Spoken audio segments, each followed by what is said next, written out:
What's up, gentlemen? This is Windshear. I hope you all are behaving today. I've got a new series I want to start here. Let the trolling begin. That's right, Troll Windshear series. I'll be playing basically videos where I get on board, and I'm going to start up my old server too. I'll announce that here pretty soon, where you have an opportunity to troll me and obtain the coveted DICE-approved dog tags that everybody just seems to want to hunt me down for. It's been a lot of fun, kind of a blessing and a curse, but you know what, I'm up for the challenge. But on any given match, I will get a horde of people coming at me with knives trying to get me, like this guy. Literally this guy, I played about 3 matches. He would just run around with a knife. To his credit, he did pretty darn good. I think he had like a 2-0 KD just running strictly with the knife, which I don't know why you would want to do that, but you'll see him fall flatly on his face quite a few times. But he did eventually succeed in obtaining my dog tags. But of course, anybody will if you're that determined to get them, which a lot of people have. A lot of people on my friends list have been hunting me down. Again, I don't take it personally. A lot of people say that, you know, they'd get pretty worked up about it, but to me it's just an aspect of the game. But check out these moments. I've got Scarlet by my side to fend off these foolish foes and dispense of them quickly with the M26 mass underslung rail attachment, because we all know this weapon's useless in close quarters combat. But it is a lot of fun. It packs a heck of a punch in close combat with its just deadly one-shot kills. There's a knife fail. There he is again. Oops, I did it again. And the teabag right in the middle of the action.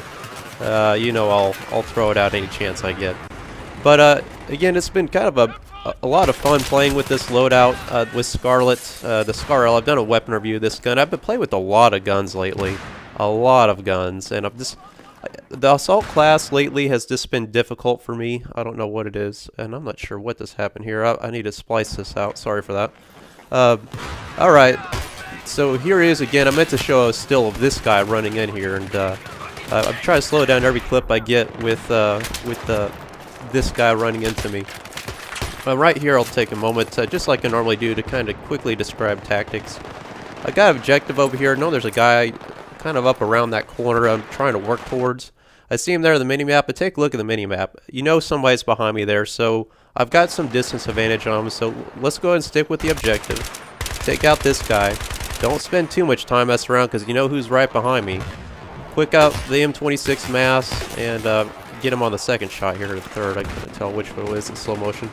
Anyway, M26 mass on the Scarlet loadout, Scar-L loadout, that is, really effective. And look at this, you know, you just quickly dispose of 2 guys at close range, plop it back, go to medium long range, and just drop it real quick. Again, this weapon, again, is just totally useless in close quarters combat. The fire rate's really bad, but again, look at this situation.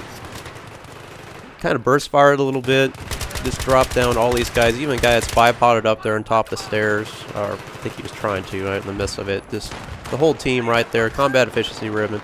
Great loadout for a versatile combination, which is something I always try to harp on with the assault class. As I was saying before, I was having a really difficult time with the assault class lately. Just couldn't find any weapon that was really...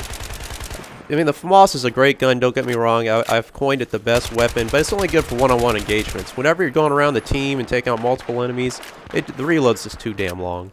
I just can't use it in those types of scenarios. But for one-on-one engagement, don't mess with the FAMAS. It'll eat your lunch all day long. So, I typically... I'm just a bad habit. This is probably my support class tendency, but I tend to go full auto all the time whenever I'm firing.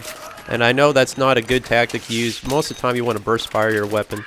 But it's just something I just can't break myself of. I just go full auto all the time. So the Scar-L is a great weapon because the recoil is pretty low on it with a fully automatic. And it's a fairly accurate weapon too. So it's kind of a good blend of a weapon. But having the underslung rail is something that really gets you out of those sticky situations and helps augment the weakness of this weapon in its close quarters combat. And really, is there anything else you would rather have in close quarters combat other than a shotgun? I mean, there's nothing I can think of. Having a one-shot kill potential within, you know, I'd say 10 feet or less is really what you need to have. And, you know, the AEK can do it, the M416, the M16A3, they're all capable of dropping you at close quarters.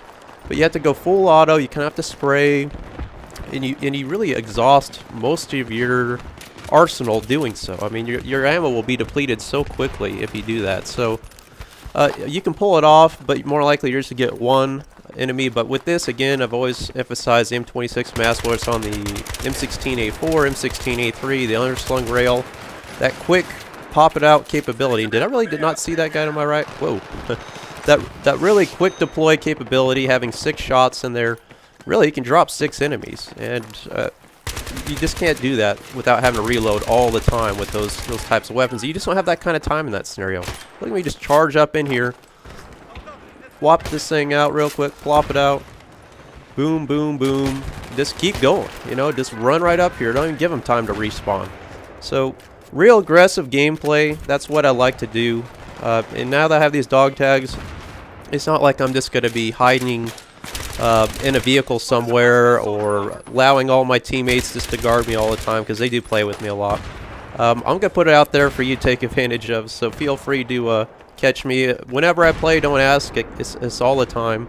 It's random times based on my work schedule, so I'll have the server up, I'll post it up here, I'll make an announcement of it.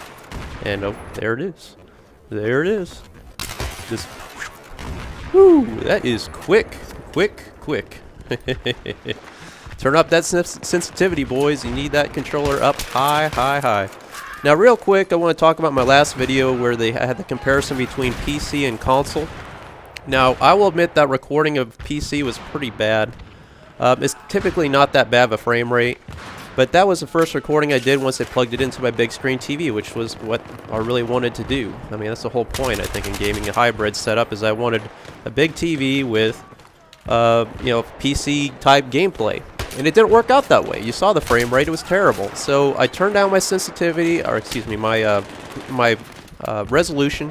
Turned down my resolution, I turned down the graphics, and it really made no difference on the frame rate. And there's a failed Windshear move right there, and there it is, right back at me.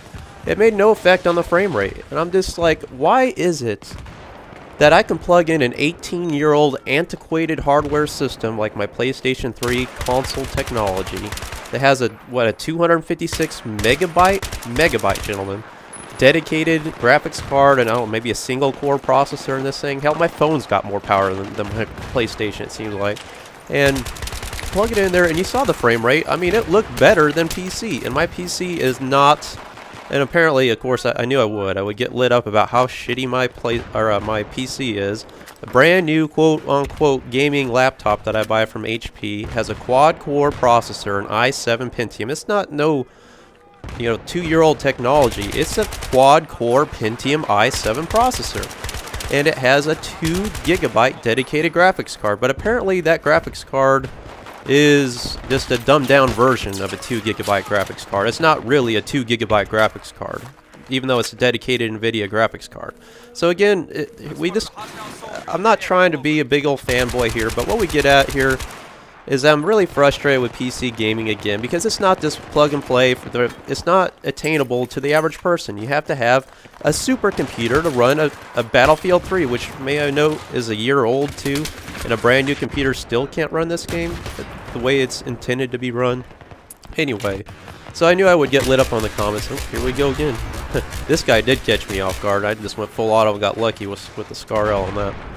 But I know I would get lit up on the comments about that. Again, it's what more can you do? You buy a new computer, you have a decent graphics card, you have a quad-core processor, and it's still not good enough. So, you know, answer me that riddle. Look at that explosion! Come on through, pour it through, boys. So look for the Windshear dog tags, dice approved. Thanks again for all your support, guys. Hope you enjoyed this video. Just boom, boom, boom, 600 points, 700 points. It's all good. A lot of fun. Come at me. I'm not gonna rage or anything, but I do get upset. Don't get me wrong. But you can pull it off, and this guy did succeed and get the dog tags. Thanks for watching.